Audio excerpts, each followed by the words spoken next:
Train by day, Kyle Wigginton podcast by night, all day. Harmonica Lewinsky is like what it goes by. I've been kind of shortening it just to Lewinsky, just because it's like I like started with that moniker because it's like it's fun. It's funny and it gets people's like attention going kind of, and then like as the music kind of got a little bit more serious, and it was always kind of my intention that I would drop that from the name, and then like because there's also other people that have used that joke as there's actually a punk band from New York without a harmonica player in it that's called Harmonica Lewinsky. So I'm like, I don't know. Yeah, I was telling someone last night, they were asking me who's coming on the podcast today, and I said Harmonica Lewinsky, and immediately they were hooked. They were already like, I have to listen to that. So it's a great name. Yeah. No, it does work in that regard, and like in Chicago at least, because I did this other installation art stuff for a while, so there were a lot of people that I was around that were doing music stuff. So like I was able, like they right away all of a sudden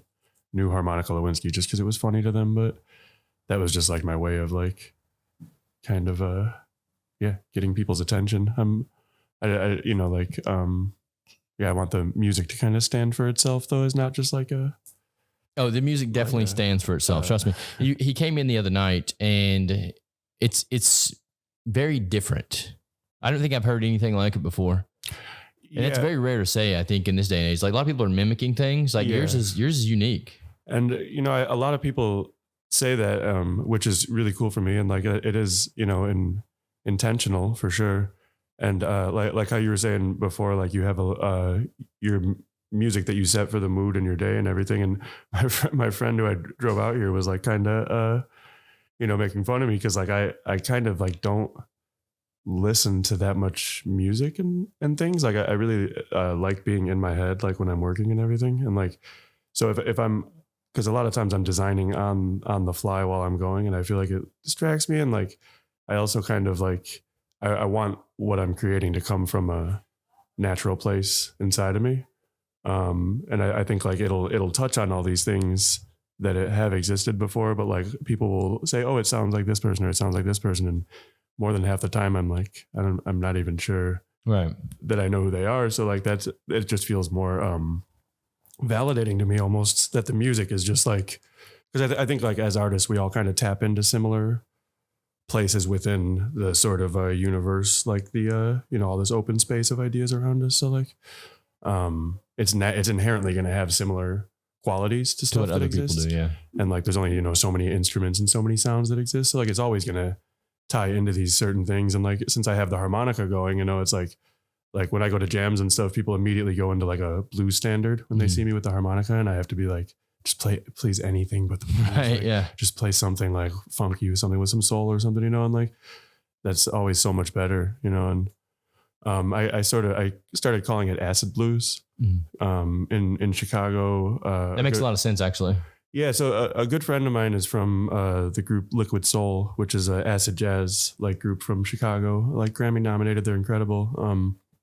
And the way he described it's Dirty MF, also in Chicago. He's amazing, but he can just freestyle for like an hour straight. The best rapping you've ever seen. But he described what acid jazz was as like they had classic jazz instrumentation, so like the fact that they had, the saxophones and the trumpets and everything happening made it jazz inherently. And then as long as they added anything else, whether it was, freestyle or soul singers or people scratching on turntables, like that made it kind of what acid jazz was. So there's something that doesn't traditionally belong in jazz. Yeah, sort of. Yeah. There's not necessarily a rule. So like what it has to be to make it acid jazz, just the fact that there's the traditional jazz stuff and then anything else. So like I kind of figured like with acid blues, it's like the harmonica just makes it blues. As soon as you put the harmonica into anything, people are like, oh, we're back into the blues. But so as long as I'm like mixing that in, it's still acid blues. And then like, like I've, felt the blues and lived the blues. And like, that's a thing that we all feel, I think. So like that like sort of, I think deserves a second, like go in music. Like the harmonica itself is like an instrument kind of, it was never designed to do the stuff that it does. So what was it designed to do? Well, so like the guy that made it, because you know how it's like you can't technically like play like a wrong note right on whatever key you're in of harmonica, because it has a built-in scale, right? Okay. So when you blow through the hole, there's a reed like on the top, I think, And when you inhale through the same hole, there's a different reed that goes for a different note. So it was like blues musicians in whenever, probably like the 50s or whenever, like figured out that you can essentially get both reeds to vibrate simultaneously. And that's what's giving you like the bent notes, which are like the sort of like those notes that like when you hear somebody playing the blues harp, those ones that really like go right to your soul, you know, like that's because there's two reeds essentially creating a single note. It would be like on the piano, it would be like the black keys on the piano are almost like the two keys being played simultaneously on the sides of it. So yeah, that was just like in the 50s, like, and then Howard Levy actually, who's, and a lot of this was happening in Chicago, you know, and Howard Levy still performs a lot out in Chicago and all over the world, but he figured out that you could blow into the, like the top holes on the harp, and they still don't even fully know what it does, but it like chokes down one of the reeds, does something, and it ended up filling in the last three notes of a chromatic scale. So technically, if you know how to do these bending techniques, you can do a full chromatic scale on the harmonica, but that was never the intention. It was always just like a built-in Richter scale, whatever it was called. And then like around that same time was when, you know, like guitar was getting amplified. So everything was getting louder. So in order to keep up with the sound, they would take like those old bullet microphones, you know, like that Blues Brothers looking mic, and they distort. Like it's actually technically just a really bad microphone, you know, but like it clips like how a tube amp does. And that's what gave like that distorted harmonica sound that I feel like kind of became like iconic with blues music. But that was like pretty recent, you know, like that's like 50, 60 years ago we're talking. So like it kind of like, to me, the harmonica hasn't really gotten like a second chance in music in a lot of ways. Like I see some people using it more in like hip hop and stuff now, and electronic music sometimes. But one of the best experiences that I've had here in New Orleans was with harmonicas. I was on Frenchman Street, and at the end of the night at Frenchman Street, all the musicians that are performing around the area, they all collect in one spot and they perform. They just jump in on stage with each other and like do a jam session. Yeah. And I was down there one night, just down there listening to music solo. And then this guy walks in with a vest, and his vest had harmonicas all in it. And I don't know, are there different types of harmonicas? Like, is that why he had different ones? Yeah, well, I mean, each one is a different key. Okay, so he had like every key, I guess, in his vest. And he jumped up there and just started whipping them out, dude, and just going crazy. Well, the funny thing is that I've also learned that they, airport security doesn't like harmonicas. It's kind of funny. So that guy with his vest might have a difficult time at the airport. I think it's a bomb. Well, it's because it's the same exact size as like a gun clip, basically. Okay, yeah, so yeah, it makes sense. So I've like several times had my bags just like pulled to the side, and like they got like three people all looking in there, and I'm like, what? And then it's just a harmonica at the bottom of my bag. Yeah, and they just make me play a song in the airport. You touched on a lot of things in there that, like, so last night there was another guy in here that was a jazz musician, and he was telling me about this one jazz club in Chicago. He's a jazz musician from Chicago. Yeah. So he's telling me about this one like fancy jazz club in Chicago that everyone goes to. Maybe the Green Mill. Yeah, that's it. Okay. Yeah. Do you go play there and stuff? I haven't played there. You know, I've been there a bunch. I'm like honestly kind of new to the music scene out there as a performer. It's like kind of funny, really, because it's like I know all the people through the installation art stuff, but they're like, you know, it's like hard for people, I think, to like switch their brain to like, now that you're the installation art guy, not the music guy. Yeah, not the music. And that's weird how people compartmentalize you like that. Yeah. Yeah. And I think part of it is also like what you were saying, like it's rare that you hear something where you're like, oh, that's actually like sounds kind of different or whatever. And like, you know, when I started it was with the intention of that being the case. And I didn't know if that was the case till recently. And I've felt validated in it just because of, you know, like people that I trust, like really, really telling me like that. But like most people won't even necessarily give it the time of day because they're like, oh, everybody's making music. Oh, everybody's whatever. And, so like, and it's traditional. And then all of a sudden they'll end up at an event and they'll be like, damn, that was really cool. Like, what the fuck? Why didn't you tell me? And I'm like, I did tell you. When they had a traditional jazz club, that probably wouldn't fit in. Yeah, not necessarily. I know my friend Rich Jones, who's an incredible artist out in Chicago. He's been performing there, and like he's more like a sort of hip hop neo soul type thing, and like they do more they're doing more stuff like that. They're trying to get with the new groove. Yeah, no, and I mean, I think that should be the case. I think there's a lot of really cool stuff happening with implementing the technology of music into like old technology also. Like that's kind of a cool time that we live in, that like, you know, because I produce all my stuff all analog, you know, and that's not because I'm like trying to be like cool like analog guy. It's because literally like I'm like not super great with computers, and like I still hand draft all my designs when I do set design, and like that's just because like for me the creative process coming from my brain like just out my hands is so much easier. Like the disconnect between everything, and like I feel like it's like one of the big disservices, I guess, to like the music production community. I think right now is like I'll watch, you know, whoever like old school producer on YouTube, and they always have like a stack of all of their analog stuff that they've used over the years, and they're always really excited that they got into the computer. They're like, check it out, man, like I'm in the computer now, all this stuff, I don't got to plug it in, it's all in here. But they spent 20 or 30 years picking out what sounds worked for them based off of like, you know, like they call them plugins now, and plugins used to just be things you plugged in to, you know, guitar pedals and compressors and like all that stuff. So like most of these like producers that started off in that because they didn't have a choice, they really knew what worked. So now when you go into the computer and you have every option that's ever existed, you can, like, having all the options doesn't mean you're going to make good art, you know, like limitation creates like creativity. So I completely agree. Yeah. And I think it's always good to learn the base, like you have a good solid base of like how things work. Yeah. Cause like if you start, you know, with everything, all the plugins and stuff, then you don't really know how it works in the analog. So I think it's nice to have like the foundation. Yeah, no, absolutely. And even just like something like picking like drum sounds, you know, like if you're in a computer and you have like a million drums, like I'll have friends like, man, check out all these crazy drum packs and everything I got. And it's like, I mean, think about any band, you know, they have one drum sound for each type of drum because there's a drum kit. Mm-hmm. So like any album that you've heard that's a band playing, were you ever like, oh man, I'm so bored of the way that this like kick and snare sounds? It's like I pretty much just,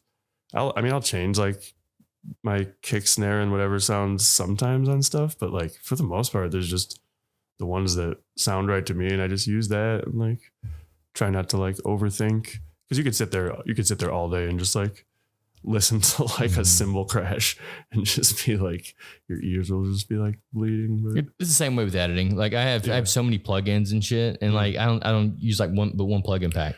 Exactly. Well, I heard somebody say that once, that it's like, that's something they noticed with a lot of like bigger successful producers. That's maybe like a misconception, is like they don't use a lot of plugins. It's like you might go through a lot of plugins to figure out which ones you do use. But then once you have your vocabulary of like what works, you just use those. Like, for me, it's a time thing.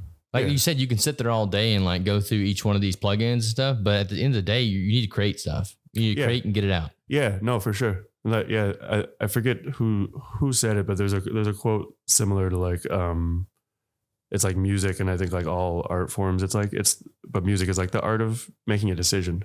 Because like that's what the people are relying on you to is like make the decision in that moment. And like it's like if you think that the beat should switch right there, switch it, you know. And if you think, you know, whatever should happen right there, you're probably right. And like your first instinct and what you're hearing in the song is what you should be trying to crystallize, that, you know, like that you can do every time. I think that's like one of the other difficult things, that like the difference between like jamming and creating a song, right? Because like I work with a few bands in Chicago that are like, you know, like they can create music on the spot that's like incredible, you know, just like some of the coolest music ever, but it's all being created right there in the moment. And like that was like a big realization, that like that's kind of like sketching as the musician, you know. And like, so like for me, like I was always able to play harmonica solo, do all that type of stuff. But the first time that I ever recorded myself playing a harmonica solo and then tried to learn my own solo that I just played, like that was a huge like just mind thing for me. Like where I was like, oh wow, that's what creating a song is, you know. It's like taking the parts that work from those impulse moments and being like, oh, this is what we're going to do like every time. And then like repeat it this way. Was it tough to do that, to watch yourself and then learn from yourself? Absolutely. Yeah, no, it was definitely like one of the hardest things that I've done artistically was like trying to wrap my head around how to create a song, you know, like that was the one art form that my whole life just seemed so abstract to me, because it is the most abstract. There's not really a tangible thing necessarily with music that you have right there. So like I would always hear like my favorite songs and stuff and be like, man, how did this person like go from not having anything, you know, to having having this finished song product. Mm-hmm.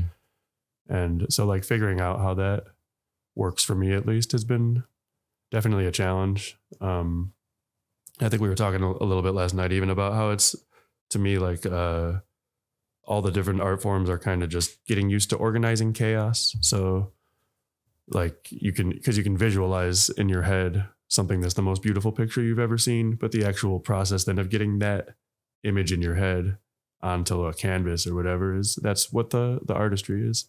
And like, you know, gets easier every time, I guess, but it's a lot of just like trusting your impulses, I think, and just like moving forward towards something that's like very vague in your mind, you know, throw like little pieces out as you see them and just like hope, you know that it'll work out. And know that you're going to fail a lot. Yeah. Well, I always say too, it's like art isn't about not making mistakes. It's about recognizing when you make the right mistakes. Because like almost every technique that I use for scenic design, like painting and all that stuff, it's something that actually was a mistake before. You know, you'll be like, oh man, if I put that glue down first and then paint it, it makes little like the indentation like marks. And I'm like, but it does have a cool texture. And then, you know, next time I'm texturing, I might put glue down and put the paint on top, you know, I'm like, so.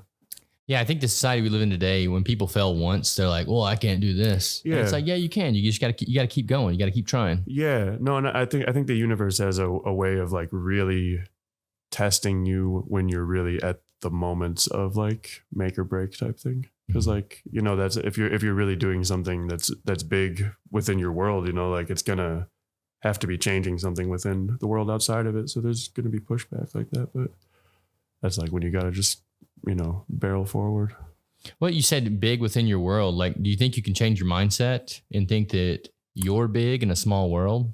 Yeah, I think that's really important to do. And it's probably one of the things that has like been like one of the worst things like within our community of like art, that like we feel like we have to be this like level of whatever just to have been successful. And it's like, that's, I don't know, it's kind of like a past byproduct, I think, of like how like media used to be only like 3 or 4 TV stations, if you think about it. Yeah. So if you somehow made it into that like circle of like, oh, we're going to make this person a star or whatever, like you were actually going to be like a household name star, like immediately. Mm-hmm. You could just like be on one TV show and everybody in the whole country would see you. But I think because of how technology is now, it's like it simultaneously makes it where you can reach people a lot easier with your art, but it also means that there's like these smaller communities of art that are happening. And like, to me, those are not just, I won't even say just as valid. Like those are more valid in my eyes than like somebody that's like some big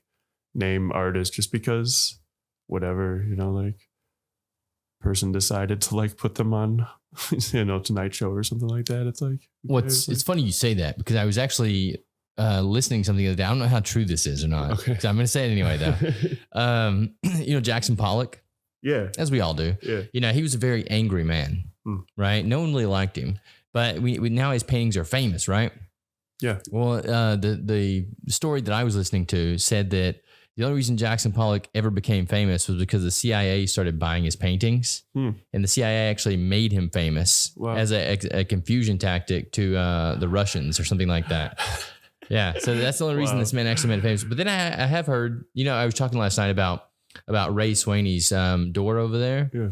And I was saying that I think that if mathematicians broke it down, then there's like some hidden meaning in there. Well, I've heard that mathematicians have actually broke Jackson Pollock's paintings down. Oh, okay. And there's like really cool patterns in it. It's like fractal patterns. Yeah. No, this is, we were talking about this last night because I bring that up sometimes with like, that was a thing that was sort of an epiphany that allowed me to start making music was like whenever I was taught music as a kid, it was like these very strict guidelines to like to make a song like this. You have to like play these types of notes, you know, like it was very like, man, I can never learn all these rules. But I think like you said, like somebody that's a like master painter can create a painting that's like naturally going to have things that are then taught as techniques later. So, but if you're listening to your gut intuitively, you're going to do those things naturally. Like they are like genius mathematicians that figure that out. But it's like, it's sort of that like causation correlation type thing. It's like, it's sometimes I think it's misrecognized and then like taught as like, okay, if you want to make a successful painting, like use a golden ratio or whatever they'll teach you. But probably if you just listen to your visual instincts and make a painting, it'll probably have a golden ratio just because you're a human being. But do you think everyone has that ability? Because I think it's just different people seeing the world differently. So a mathematician sees the world through math. An artist sees the world through his medium. Yeah. I mean, whether or not everybody can tap into that directly within every medium, I'm not sure. I think people tap into it instinctively looking at the art. They'll gravitate towards something that has that ratio within it, right? Without realizing why they're necessarily gravitating towards it. And that's sort of the same theory as what I'm saying of like if the painter is gravitating towards certain layouts of like pieces, they're going to kind of piece it together that way. Mm-hmm. And that, like, so I don't think that it's necessarily like everybody that just starts painting is going to just automatically do that. But they know when it looks good. Yeah. You know, when it looks good. And like, probably like even within a collection of art from an artist, like the ones that are maybe the most like quote unquote successful pieces that they do, like probably have a lot more of that geometry happening in it, whether they even knew what that was or not. There's a guy on, I think it's Royal Street in the French Quarter. Have you been to the French Quarter much yet? Just one, we walked through it one night just to sort of see. Well, if you're in town for a few more days, you should go down there and you should visit the gallery. I think it's Heroini. Okay. Is his gallery. And if you're just walking down Royal Street, and it's on, if you're walking from Canal Street down Royal, it's on the left side of Royal Street. Yeah. And you'll know when you get to his gallery because he has some of the most disturbing fucking paintings in the world. Wow. And they're not even like crazy. It's just that he takes the human face and he removes the eyeballs. Oh. So it's a human face with no eyeballs. Yeah. No, that's that is like, it's funny how much the eyes, like when you paint stuff, really change it. And like it's almost feels like it could be a thing like we were saying, like it's like recognizing not necessarily mistakes but like working with like how the universe is creating your art. Because I know for me, if I'm drawing faces like that, like I'll just leave the eyes off just because that's like the most pressure to make it look good, you know? Oh, maybe that's what it is. Maybe he just can't paint eyes. So like maybe it started as that, and then he was like, you know what, this is kind of a good like thing, you know? Yeah. And like that's how I try to like go about my art when I create it. It's like, let the universe create it with you. Like, don't fight against it, you know? Like path of least resistance, paint him without eyes and then make that your whole thing. I mean, it's really cool, man. His entire gallery is just faces with no eyes. And I've actually went in there before and like spoken to him about it. And I'm like, what are you doing here with this? He's like, just painting. And I'm like, that's a great answer. I'm going to leave now. I feel like an idiot. Just go get some googly eyes. Yeah, I'm going to get out of here. Yeah, I should do that one day. Just go put googly eyes all over his paintings.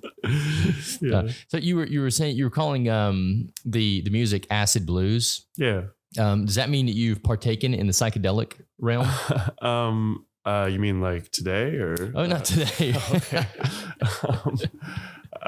Yeah, no, I mean, I think that, I'm a huge fan of psychedelics. That's why I'm asking. Yeah. And if you don't want to talk about it, you don't have to. No, some people don't. I'm happy to talk about it. And I really think that,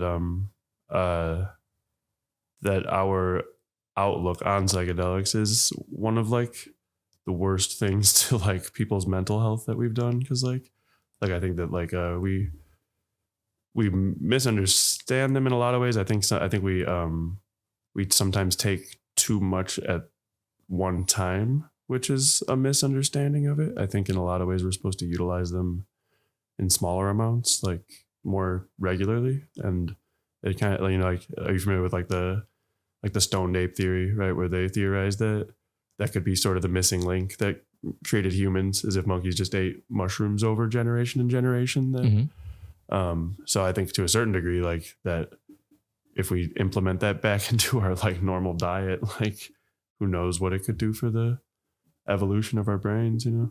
I agree.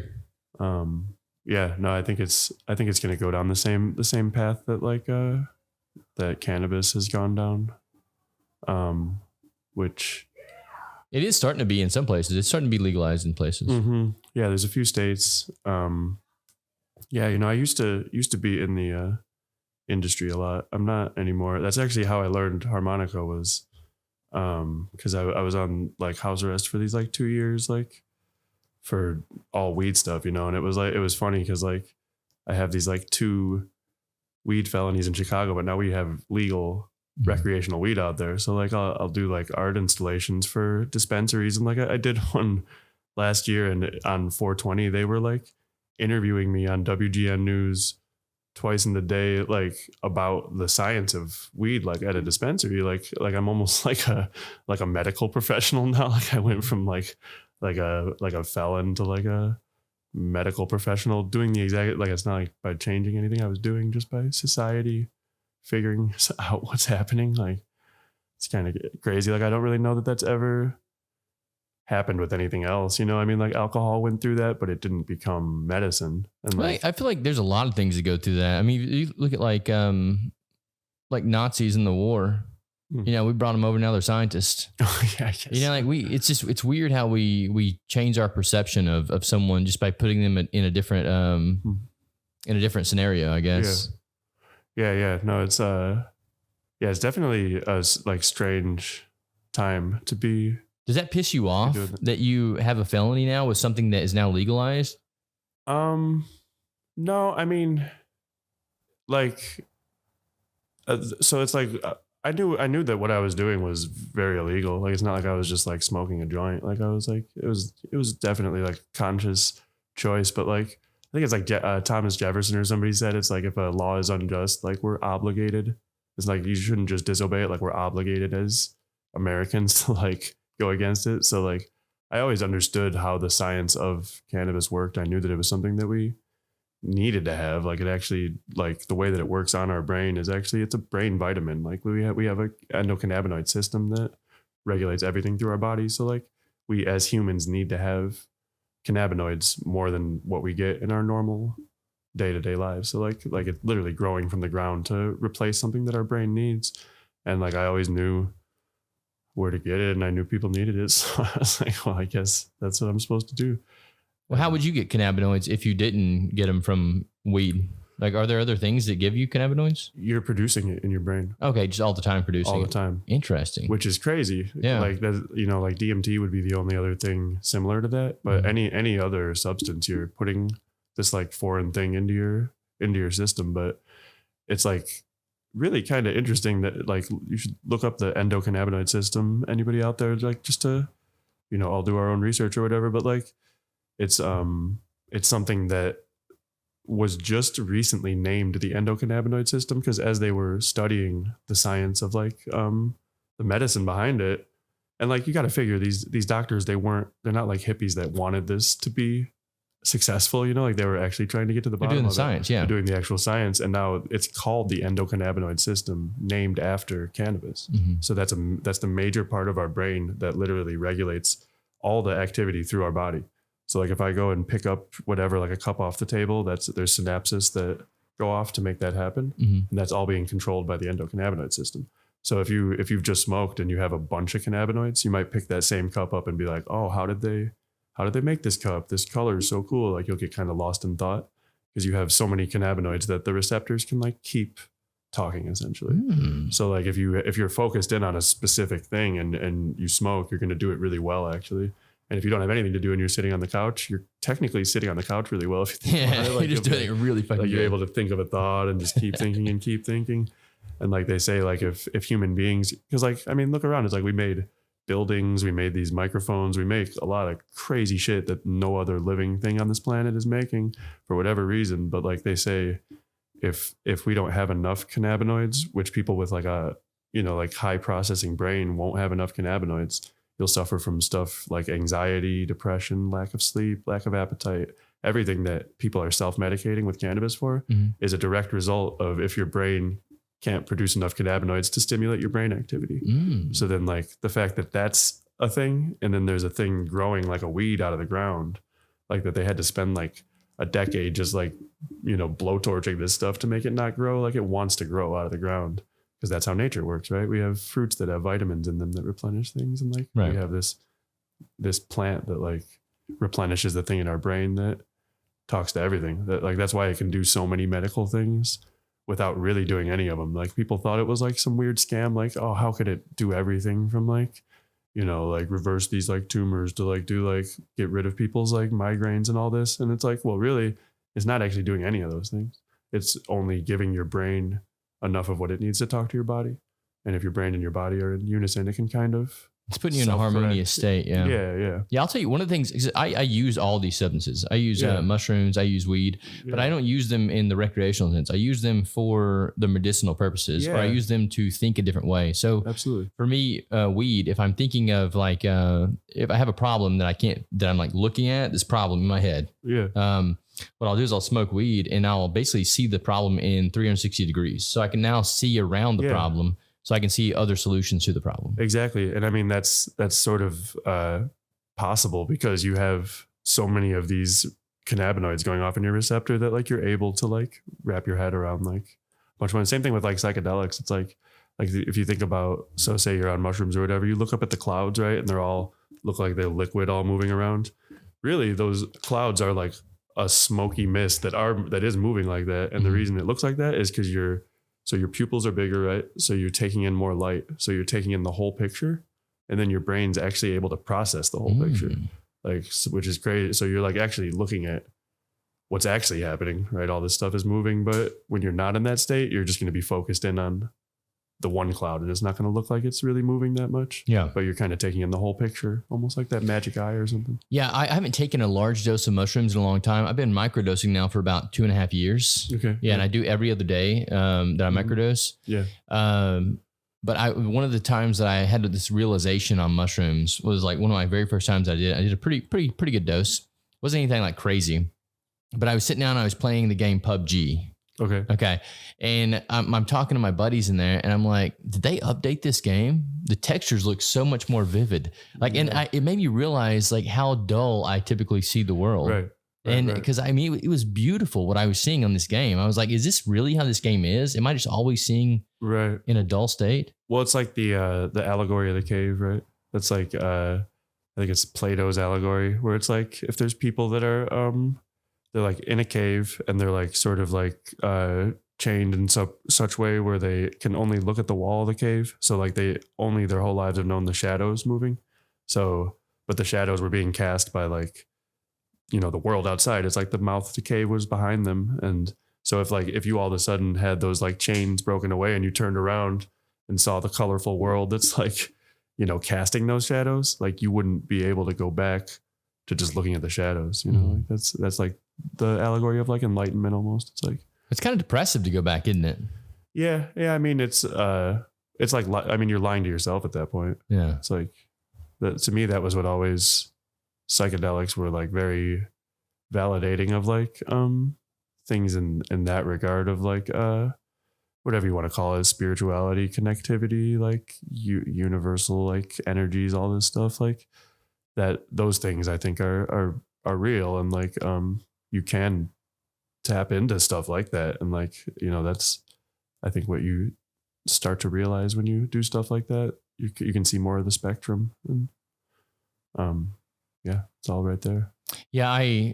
What's kind of depressing for me about it is now that because I'm from a very small town, so people in small towns don't do these things.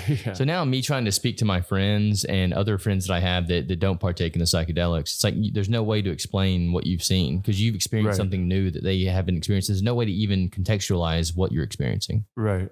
Yeah, no, it's definitely, there is that, but to a certain degree. So you're familiar with like Terrence McKenna, who's like, you know, sort of forefather of all this stuff. And like, one of the things that he said that I think is really true is like, because like the first time that LSD became popular, it was like read all these scholars that first started trying it. And they're like, man, if everybody could just see what we're seeing right now, society would be saved, right? So they were just giving people that grew up like in the 50s and 60s and stuff, they were giving them like equivalent of like 5 hits of acid, and some people couldn't handle it, you know? Right. And it ended up making people afraid of LSD, and like it became super illegal because of that, because there were people like running through the streets like screaming naked and whatever. And like it's actually like what he said is like in the second coming of acid or whatever, which is like kind of what we're in the middle of now. I think it's coming back around into popularity. It's more about like the right people taking it, and people that sort of have the desire to learn more, I guess, about the world, because that's a big part of what it is. It's like a curiosity to understand further, and like, and if those people like bring that into their lives, they'll kind of structure things in a better way than what we have now. And then, because not everybody necessarily needs to try it, but everybody should like understand the values that are taught from doing that, you know, like, because like I don't know, I don't think that we should like force it where like it's like, man, everybody has to try this to understand. I think that a lot of people can just understand through like us leading by example. Yeah, it should definitely be optional. I think you should have the option to try it. Yeah. But yeah, you're right. I mean, I read Charlie Manson, one of his books, and talking about the experiments they were doing with LSD and stuff, and it made some people go nuts. Yeah. So I mean, I think that the veil does need to be over some people's eyes for sure. For me, it changed my life. Like my life was in a weird place, and the first time I took psychedelics, I was like, whoa. Yeah. Like everything that I am experiencing right now in life is just, it's not real. Yeah. Yeah. I mean, it's like, it's both, I think, not real and obviously the most real at the same time, because it's our perception is real. I mean, it's like kind of this weird, like, but definitely, yeah, like I definitely felt like the power of like, that it's like light, like everything's like light beams. Well, what I meant by not real is that I had all these pre-programmed notions that society had put inside of me. Right. Yeah, and it kind of lifted those up, and I was like, I can do anything I want to do. Like, there's no chains holding me down. Right. Yeah. No, there's like this experiment where it's like with bananas and these like 3 monkeys, right? And if one of the monkeys would get the bananas, they would like spray water, and then so they would learn like you don't get the bananas. And then they would swap one of the monkeys out. So there'd be a new monkey. The monkey would be like, oh shit, bananas. And the other 2 monkeys would like, physically restrain this monkey, like, don't touch those bananas. And so all they would have to do is swap out the 3 monkeys, and none of the 3 monkeys will go touch the bananas. They've never sprayed them with water. There could be no water installed anymore. Like, who knows?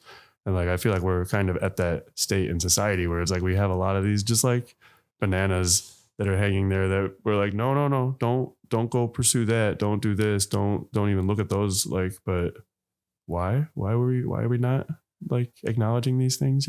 Like, I think we're kind of on autopilot in a lot of ways. That's exactly where I was. Yeah. I was one of those monkeys. And then one day I took psychedelics, and I was like, let me get that fucking banana. Right. Yeah, give me that banana. Yeah. But now, like, what do you think? Why do you think that, so yes, like who do you think is spraying the water? Like, who do you think set that in motion? Because I mean, that's a great analogy for that. I don't, so I think we have this like image in our head that there's like, the man, just this evil table of people that's just like plotting how to like just make things work. And to a certain degree, there are people that are evil like that. And a lot of times those people do end up in power just because they're able to navigate things that way. But I was actually just saying this to my friend last night, like, I think it's like we have this like instinct inside of us, right? Where we'll take care of the people immediately in our community. And like traditionally, like when it was tribes and things like that, everything was around like 200, 300 people in a tribe or something. And like, that was because like around that number, like everybody would be kind of like taking care of each other, like there'd be somebody that was naturally good at all the stuff that you needed for a society to work, and like, so now we kind of, we have these like people that are like controlling the decisions of everybody. And it's not that they're necessarily like trying to do the most evil shit, but they're just looking out for what's in their immediate peripheral in a lot of ways. And it can't be that way, because like it just doesn't work. Like, you can't have billions of people where there's like 10 or 20 people that are like, oh yeah, we're going to make all the right decisions to make sure everybody's good. Like it's just somebody's going to get left out. Yeah. They live in a different world than we do too, than the average person. Like, so their immediate periphery is very different from the immediate periphery. Right. So when they're making decisions, they're making decisions for. Yeah. And, and that's not to like validate any of the like evils of the world. Cause there's a lot of like truly evil shit out there, but also I don't like to necessarily like promote that it's just like some just weird people that are like, like some evil supervillain type shit. Like, I don't know, maybe Dr. Evil's probably out there in some mountain with his laser sharks or whatever. Yeah. We talked about energy and stuff. And I know you said in the beginning of the podcast that, you think that certain artists are connected to like certain ideas. So like, you were talking about the music types being similar. Yeah. Do you think that has to do with like, I would say like frequencies of energy. So like certain frequencies of energy you can tap into if you're open and receptive to that frequency. And that could be where ideas live in those like. Yeah, no, exactly. No, I think you had brought up Rick Rubin actually the other night, and he has a great thing talking about that, where he's like have you ever had an idea and you didn't act on the idea, and then all of a sudden it becomes an invention, right? And you're like, oh my God, it happened. And he's kind of like, what if there's just ideas that sort of need to come to fruition in order for our, collective conscious to move forward? So like they need to happen. So people with the better antennas can like pick up on the ideas. And so probably if you do have like a good idea, maybe in that moment, like there could be like 100 other people that all had that idea in that moment, because they're just kind of like floating around. Yeah. It's like, you're like tapping into a source of something. I don't know. Well, I'm a huge meditator, love meditation. Okay. And love thinking about meditation, like what it actually is, Yeah. And also love sciences. So law of thermodynamics, energy cannot be created nor destroyed. Mm-hmm. If a moving atom or photon hits another thing, if it's still, then that energy is transferred into it. Right. So combining those two forms, you can say that if you're meditating, the idea of meditation is to still the mind, quiet the mind. Right. So be completely blank. So if you're outside meditating, you're completely blank, and a photon comes down from, outer space, whatever outer space is, the planets up there, aliens, whatever you want to call it. Photons come down and you have a completely still mind, and it hits the mind. It's going to transfer the energy of whatever that is into the body. So I have some of my best ideas when I'm meditating outside in the sunlight. Interesting. And I think there could be something to that, because photons are just packets of energy. Right. And I mean, they do, like I was going to say, like light beams, like kind of are moving all through this empty space in between us, So like if they, like, light is one of the best ways probably for something to travel. So like, yeah, it would make sense that I mean, similar to like information going through like the cable of a computer, it's like just fiber optics and stuff like that. So that makes sense. And like there's even people that like do like sun gazing and stuff, where they stare into the sun, right? Where you're not supposed to do, but they swear that it makes you smarter, or I don't know. Well, sun gazing is also like perineum sunning, where you put your butthole to the sun. Okay. I didn't know, like boofing the sun. Oh, bro, that's a thing. Yeah. I've never tried that one. These damn sun boofers, man. Yeah, I was telling my friends in California that, and they sent me a picture one day of their legs up in the air. See, this is why I don't go to California. No, I like California. Yeah. So have you enjoyed your time here in New Orleans? I love it. I honestly, people my whole life told me I was going to love it here. And then I was always afraid to come here because I thought I might never leave, because I have a tendency to just like stay places. And then actually, I mean, you heard about with my truck, like that was literally, I had just made my plans to drive back 2 hours before this happened. And I had called my friend. I'm supposed to have a show on like Wednesday in Chicago. And then like 2 hours later, I'm doing the open mic down the street at the Rook. And this lady smashes into my truck parked outside, and I'm just like out there just like looking at my rim like popped, like completely bent off, like the axle's probably broken. I'm like, how is that gonna happen? But I was like, I gotta get back to Chicago. I can't let myself get stuck. I mean, it's funny how things happen for a reason, you know, like you bumped into Payson that night. Payson introduced you to me and now here we are. So, I mean, I think life has a certain flow about it that we can't even see because we're just tiny humans in the middle of it. Yeah. Well, and like going back with like the micro dosing thing, I think for me, that's what it helps with is like, they call it the flow state, right? Where like I think that we all have in the back of our mind, we know the things we're supposed to do, right? That our higher selves are kind of like telling us even something simple like, oh, go talk to those people over there. Go like do that. Go call this person, whatever. But we'll usually talk ourselves out of it before we do it, right? We'll be like, but they look busy or maybe I'll go do this or whatever. But if you're in a flow state, which is what starts to happen if you're microdosing, you're kind of like already doing the thing before you are able to talk yourself out of it, right? Because you're just kind of like moving with where your gut is telling you to go. And I think that's part of how, if we were doing that on more of like where everybody was taking a little bit, we could maybe all flow together and create something. I mean, there are even studies to stand by that. Like the law of large numbers. Are you familiar with this? It states that if you get a sample size large enough, then you're going to get close to the truth. So like there's a cool experiment that a guy did. There's a mathematician. He took a jar full of jelly beans to a busy office building. There's tons of people in there. And he asked everyone that came through the door, how many jelly beans are in this jar? Yeah. And they all gave him answers. And he went and took the average of that. And he came within 2 to 3 jelly beans every single time. Oh, wow. And he was getting like a sample size of like 500 or 5,000 people. So he's getting a pretty big sample size, which it's not even that big for, something like that. Yeah. So yeah, if you could get everyone collectively on the same level, the law of large numbers should kick in and we should go the correct way. That's interesting. I've never heard that law of large numbers. Yeah. These math people, man, they got some ideas sometimes. Well, I mean, dude, everything is math when you think about it. No, it is. You start breaking it down, everything's ones and zeros, positive, negatives. Well, and like back with like the harmonica, there's a math thing that I think is interesting with that. Cause like 12, I feel like is a very important number because of like the octave is part of that, like it's like 12 is like 2 and 1, which is 3. And like, that's like the first time that you're making the number 3 with like 2 numbers. So it's like this like harmonic number of like 2 and 1. But so like on a piano, there's 12 notes before you're repeating a number or repeating a note, right? So that's like your octave. Like I kind of feel like almost everything splits into 12. Like everything has to exist as 12 frequencies. Otherwise that's just how things exist, like in like this harmony.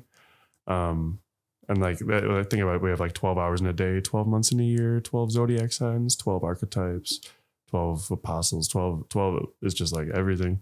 But the fact that with the harmonica, that the last 3 notes that guy figured out, like in the 70s or 80s, just filled in the notes of a scale. I always felt like that's kind of crazy. Like it almost needed to be those 3 notes. How do you think you figured it out? Probably made a mistake playing one day and was like, oh, damn, that sounded like a note. How did I do that?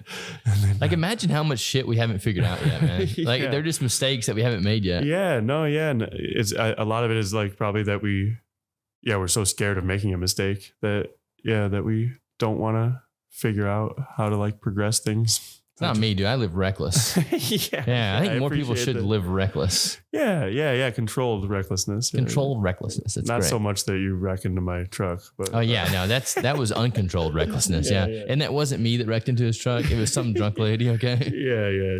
But I did plant her there. Okay. Yeah. That was a good. No, it was like a candid camera. I sent her down from the bar. And I was like driving in that guy's truck. Yeah. I need him. Yeah, well, she did a good job. Well, do you have social medias and stuff that people can find you at? Yeah. So yeah, my music one is just Lewinsky, Lewinsky, like keys. And then my art one, which I've been doing for a lot longer and is a lot less followers and whatnot, but I don't know why. But that's Anarchetype. So that's ANARCHITYPE. Any final words? Oh man. I don't know. Just enjoy the ride. Enjoy the fucking ride. Do you know that's at the end of every one of my podcasts? Are you serious? Literally in the description of every one of my podcasts, I put enjoy the ride. For years, I wanted to make t-shirts that said enjoy the ride. Bro, you can look at every description of my podcast. It's in there. Thank you for coming today, brother. Yeah, thank you.